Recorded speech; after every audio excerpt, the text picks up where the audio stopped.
Olá, meu nome é Carlos Felipe. Eu vou fazer a apresentação agora de um notebook tutorial sobre o NeuroGraph Collaborative Filtering.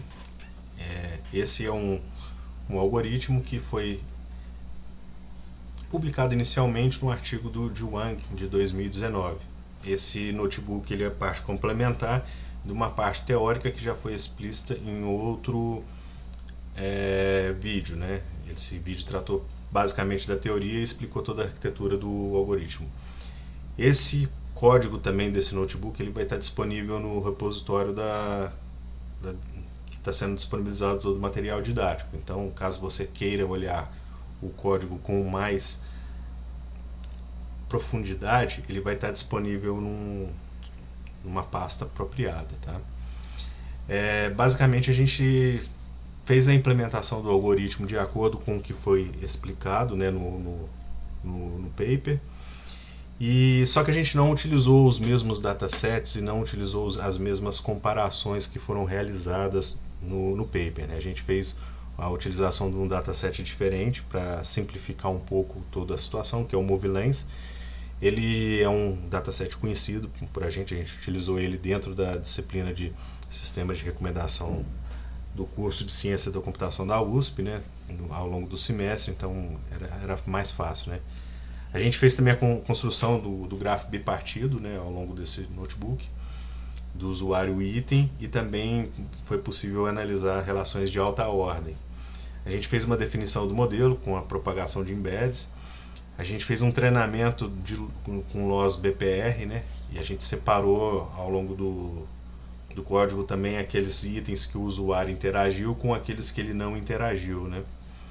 E a gente fez um tratamento mais específico assim dos resultados para a gente poder mostrar quais foram as recomendações realizadas, né? E a gente também coletou algumas marcas de desempenho como a Precision Recall, NDCG e a MRR.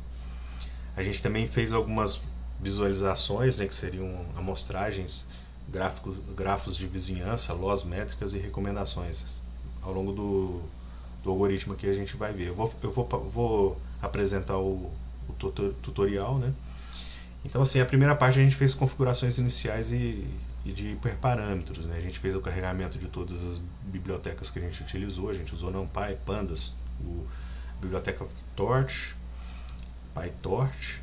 A gente utilizou requests para poder fazer download do dataset, Matplotlib, NetworkX e SciPy também a gente utilizou ao longo de todo o processamento. Né? Para fazer as comparações a gente utilizou as bibliotecas Surprise, Implicit e algumas outras. Né? Então aqui estão umas descrições dos hiperparâmetros e aqui estão as configurações deles. Né? A gente fez um carregamento, um pré-processamento do dataset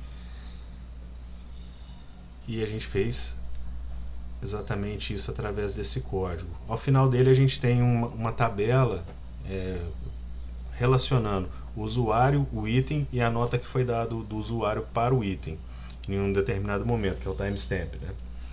A gente fez também a divisão em treino, validação e teste com leave one out. Está tudo explicado.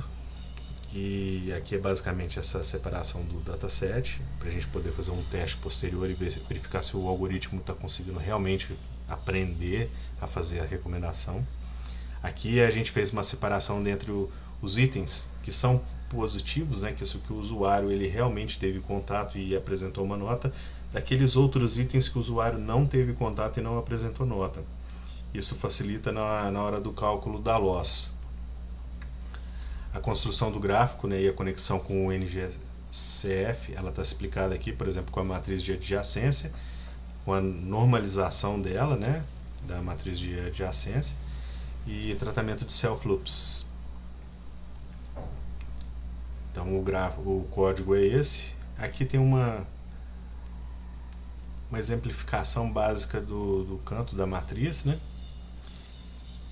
E aqui tem uma tabela de exemplo, por exemplo, das arestas. Né? A gente tem os itens que são os usuários, a gente tem os itens e tem os usuários que são vértices.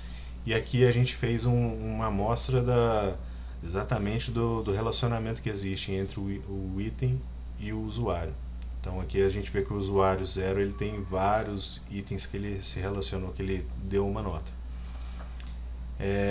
Aqui a gente promoveu uma visualização da vizinhança, né, em camadas, conforme foi mostrado na teoria. Então o código era um pouco extenso, mas a gente fez uma amostragem para poder mostrar, visualizar melhor o que está acontecendo, né? E basicamente aqui a gente tem primeiro aqui o gráfico de vizinhança de uma aresta apenas, né, que seria uma relação direta, né, que é tradicional de todos os modelos, né, que é exatamente o usuário com o item, né. Então esses daqui foram os itens que ele relacionou, uma amostra, né. Aqui já seria uma segunda camada, a gente teria o usuário, o item e outro usuário que se relacionou com esse item. Então aqui a gente já tem duas camadas. E na terceira camada a gente tem o usuário, o item e os outros usuários que se relacionaram com esse item, e esse usuário tem esses outros itens que não estão relacionados nos itens que o usuário 1 viu. Então seria uma terceira camada, né? Aqui a gente tem umas amostras de atributos, né, dos nós, o número total de usuários, o número total de arestas. A gente tem algumas informações aqui que foram explicitadas, né? A gente fez uma preparação do dataset para treinamento com BPR, que é exatamente aquele ponto que a gente separa os itens positivos dos negativos e monta as tripletas, né, que seria um usuário, o item positivo e o item negativo. Aqui está um exemplo do que a gente conseguiu fazer aqui na execução do código, né? Tem uma explicação rápida aqui de como deve ser entendido isso. E aí aqui a gente fez uma implementação do algoritmo, que é o código, conexões com o paper, né? A gente fez toda a explicação aqui. E aqui é exatamente as partes técnicas, né? A criação dos vetores, dos embeddings, né? A inicialização dos embeds, dos layers. Aqui a gente tem exatamente a implementação da fórmula principal, né? Aqui tem as predições.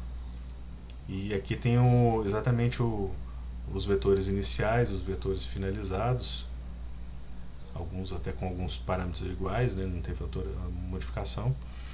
Aqui o treinamento do modelo, né? Que basicamente a gente utilizou 10 épocas para poder fazer o treinamento. Então tem a evolução da loss, teve a coleta das informações, né?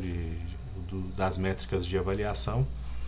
E aqui a gente faz uma avaliação através do Precision, Recall, NDCG e MRR, né? Maiores informações podem ser consultadas aqui posteriormente. A gente fez uma plotagem dos gráficos, então a gente vê que a loss ela caiu ao longo do tempo, né? Não chegando em um momento, por exemplo, de overfitting, ela estava em decaimento, ela não voltou a crescer novamente. E a evolução das métricas a gente verifica que foi aumentando aos poucos, né? Teve algumas métricas teve evoluções melhores que outras, né? E aqui é uma recomendação que foi realizada exatamente com o algoritmo, né? A gente verifica que o usuário 1 ele teve a recomendação de Batman, James and Giant Peach, English Patient, The Starship Troopers e outros, né? E aqui são as métricas finais. A gente verifica, por exemplo, que teve uma precisão de 1%, parece um número pequeno, mas se a gente for comparar com outros, não é, né? Teve um recall aqui que foi um acerto, né? Muito bom, 13%, e esse NDCG de 6% e o MRR de 4%, 0,04%, né? Esse daqui está normalizado de 0 a 1, mas basicamente que reflete uma porcentagem, né? Então aqui a gente fez um plot final da recomendação dos históricos, a gente mostrando que o usuário 1 ele tem um histórico que é os vértices em verde, né? Ele tem um histórico assistir esses vídeos, né? Esses filmes. E a gente fez uma recomendação com base nesse vértice azul. Então, com base nesses vértices verdes que ele assistiu, a gente pode recomendar esses outros, né?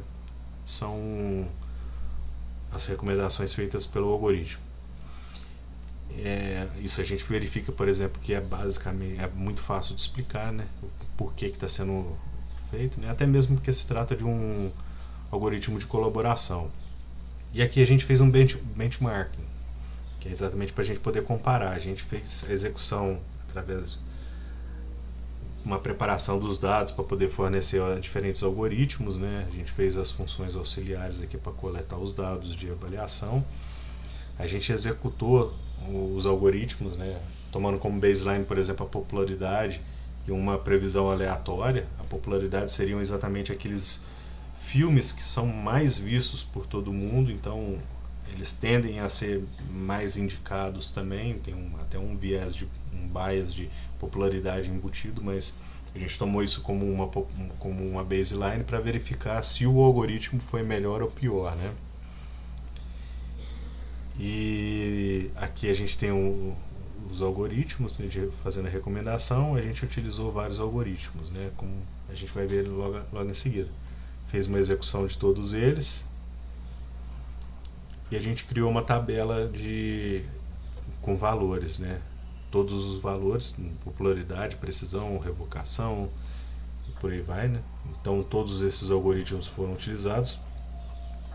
E aqui existe uma comparação gráfica, né? Que é basicamente uma imagem que representa todo um resumo de tudo que foi aplicado, né? Note que o NGCF ele representado por um azul mais clarinho, a popularidade por um azul mais escuro, e alguns algoritmos como o UserKNN do FAIS ele está representado em verdinho. A gente pode verificar, por exemplo, que dentro da precisão o que maior teve valor foi o NGCF, que é exatamente o Neurograph.